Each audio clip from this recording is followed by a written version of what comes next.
আমি আর আমার বন্ধু সোহান একদিন মাহফিলে গেছিলাম। আমির হামজা হুজুরে আইবে, মাহফিলটা আসবই আসালে, কিন্তু আমি রাত্রে স্বপ্নে দেখি যে এইটা আজকে না, ওই বেড়া ঘরছে সবকিছু আমি রাইতে স্বপ্নে আগে দেখে দিছে, কিন্তু আমি তো বিশ্বাস করি নাই। তারপরেও আমি আর আমার বন্ধু মিললে মাহফিলে কি করছি, গেছি।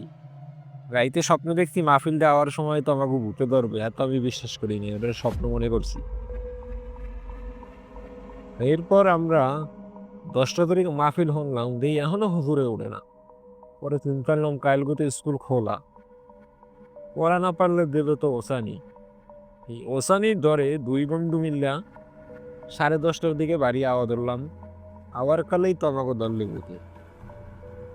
এখন দেখি যে রাইতে যে ঘটনা ঘটতে আসলে আমাকে দাবি করে। পরে দেখলাম যে এখানটা এক দৌড়ে একটা সুপারি গাছ আছে, সুপারি গাছের কোনায় যাওয়া লাগবে। ভূতের এক যে বাস্তব হইলে হেনে যাইতে হবে।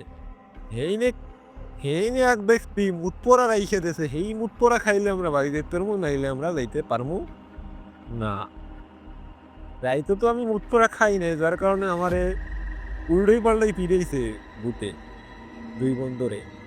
এখন তো দেখতে পাচ্ছি যে একই ঘটনা আবার ঘটবে, যার কারণে আমরা বাড়ি যেতে হলে আমাকে কি করতে হবে, মুতপোড়া খাইতে হবে। কারণ বাধ্যই আর কিছু করার নাই, মুতপোড়া খাইয়া দিলাম এক দৌড়। দৌড় দিয়ে বাড়ি এলাম। বাড়ি যাওয়ার পর দেখলাম যে ঘটনা আরো আবার একটা স্বপ্নে আনলো, এটা হলে পরের দিনের স্বপ্ন।